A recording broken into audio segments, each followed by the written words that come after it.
Eu sou o João das Plantas e no vídeo de hoje eu vou te mostrar o resultado do enraizamento de uma estaca de ficus elástica rubi que eu trouxe aqui para o meu apartamento para cultivar, para enraizar ela na água e para que depois eu pudesse plantar no substrato. Olha aqui, então ela já enraizou, está com muitas raízes e agora está no momento certo para eu plantar no substrato, e é isso que eu vou fazer nesse vídeo hoje junto com você. Então acompanhe o conteúdo comigo. Se você chegou aqui no canal por esse vídeo ainda não é inscrito ou inscrito, se inscreva aqui e ative o sininho também para sempre receber as notificações de todos os novos vídeos aqui do canal. Se você gostar do conteúdo de hoje, comenta, me conta o que você achou, curta o vídeo se gostar e compartilhe com outras pessoas. Faz aproximadamente quase 2 meses que eu trouxe essa estaca de ficus elástica rubi aqui para o meu apartamento, trouxe lá da minha casa, das minhas plantas, né, das minhas matrizes de ficus elástica rubi.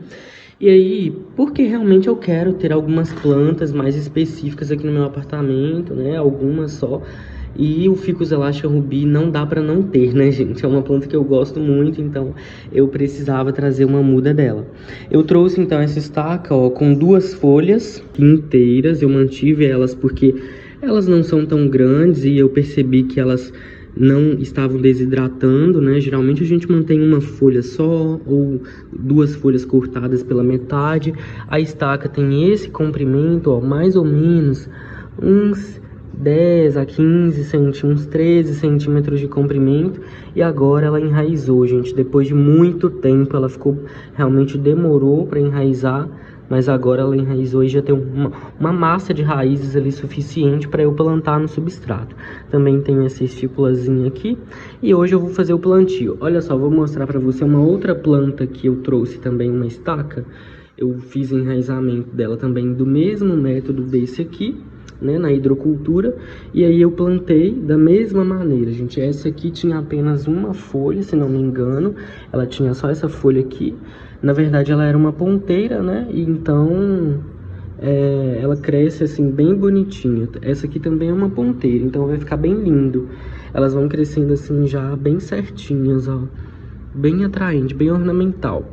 E aqui ela tá nesse potinho, ó, não muito grande, e inclusive como eu utilizei um substrato que tava lá na minha casa guardado, brotou um caladium aqui, gente. Olha isso, porque aqui nessa cidade o clima é mais quente, então eles conseguem brotar nessa época do ano que já tá esfriando um pouco mais lá na minha cidade.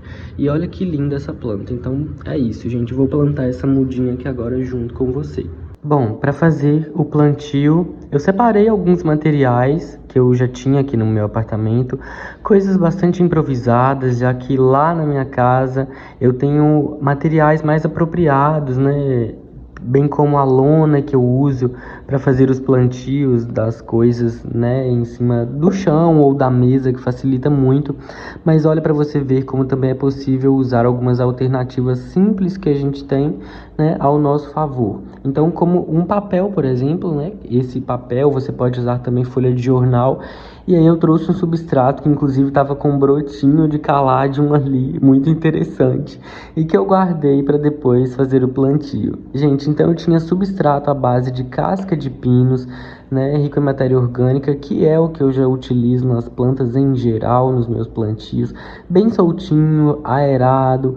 E aí eu tinha já a quantidade certa dele, e também perlita, que eu misturei um pouquinho dela nesse substrato para deixar ele ainda mais aerado e para que ele não se compacte e vire um bloco, né, de um torrão de terra dentro do vaso com o passar dos anos.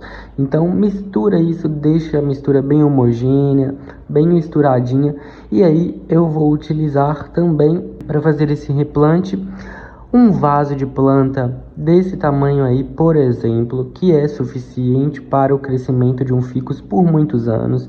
Ele tem muitos furinhos embaixo para ter uma boa drenagem, escoamento de água. Eu coloco um pedacinho de tecido TNT no fundo, só para fazer uma barreira para o substrato não sair e ficar sujando o chão. E aí eu começo colocando o substrato ali dentro, forrando, fazendo essa camada ali para logo em seguida então vir com a planta. Então vou colocando aí uma boa camada de substrato até mais ou menos quase a metade do vaso dessa planta. Preenche bem e aí você vai colocar a quantidade de substrato de acordo com o tamanho do seu vaso, né, obviamente. Faz uma covinha ali no meio e aí eu fui retirar a minha estaca do pote com água, né, desse recipiente onde ela estava desenvolvendo suas raízes, né, nesse berçário aí. E olha a quantidade de raízes, gente, já formadas. É o momento realmente ideal para o replante, para o transplante dessa muda.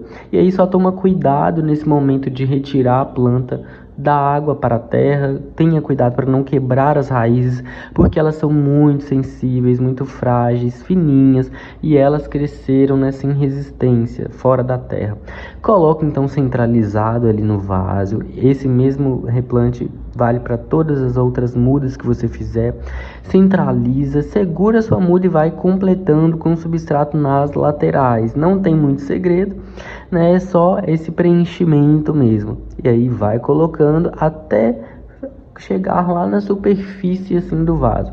Tenha, né, uma boa quantidade de substrato então para fazer isso. E aí, se você tiver alguém para te ajudar também nesse momento, será muito favorável, muito bem-vindo para alguém segurar ali a estaquinha e você ir preenchendo com terra, com substrato, ou colocar também uma estaquinha no centro e amarrar a sua mudinha. Assim também funciona. E aí eu fui preenchendo com o substrato até finalizar ali em cima. E foi a quantidade certa, porque eu já tinha calculado de acordo com o tamanho do vaso, gente. E aí, com o tempo, a estaca já fica firme ali, já vai ficar bem estabilizada. E é isso, a gente só completa finalizando com o substrato ali até mais em cima e sem apertar. A gente não vai apertar esse solo porque as raízes cresceram sem resistência na água, né? E aí elas também precisam de um solo bem soltinho, bem aerado para continuar saudável e em crescimento. Então vai preencher bastante com o substrato sem apertar e vamos colocar até a borda ali da superfície do vaso, porque como nós não estamos apertando esse solo, quando a gente regar, ele vai ceder, ele vai abaixar automaticamente, já que a água, né, vai ali reduzir, né, as partículas de oxigênio e tudo mais. Então a gente vai colocar mais até em cima nesse momento, mas sem apertar. E para finalizar, para dar um toque especial que eu sempre gosto e que faz diferença nos vasos de plantas, eu coloco casca de pinos, que você pode comprar, né, na internet em diferentes quantidades ou em floriculturas próximas à sua cidade, à sua residência. Só colocando ali mesmo livremente já faz um acabamento muito bom, além de ser favorável e benéfico, porque quando a gente regar a planta, não vai ficar respingando terra e substrato, né, por todo o chão ou nas folhas da planta. Então, além de contribuir para a beleza, para a estética aí dessa planta, desse vaso, também contribui, né, para essa manutenção aí da limpeza dos nossos espaços e da própria planta. E aí, gente, fui finalizando, ficou assim. Lógico que agora é regar em abundância e cuidar dessa planta em meia sombra, recebendo muita luz, sem muito sol direto por enquanto, para que ela possa se desenvolver da melhor maneira possível. Esse foi o vídeo de hoje. Continue aí no canal acompanhando os próximos conteúdos, porque eu trarei atualizações do crescimento dessa mudinha que eu plantei aqui hoje com você e de outras plantas da minha coleção que eu cultivo por aqui. Então, se ainda não é inscrito ou inscrito aqui no canal, se inscreva e ative o sininho para você sempre ficar por dentro dos novos conteúdos que eu postar aqui para você. Se você gostou do conteúdo de hoje, comenta, diz para mim o que você achou. Seu retorno também é importante e eu fico muito feliz quando recebo os comentários de vocês. Curta o vídeo se tiver gostado do conteúdo, compartilhe com outras pessoas para divulgar essas dicas. Um abraço para você e até o próximo vídeo.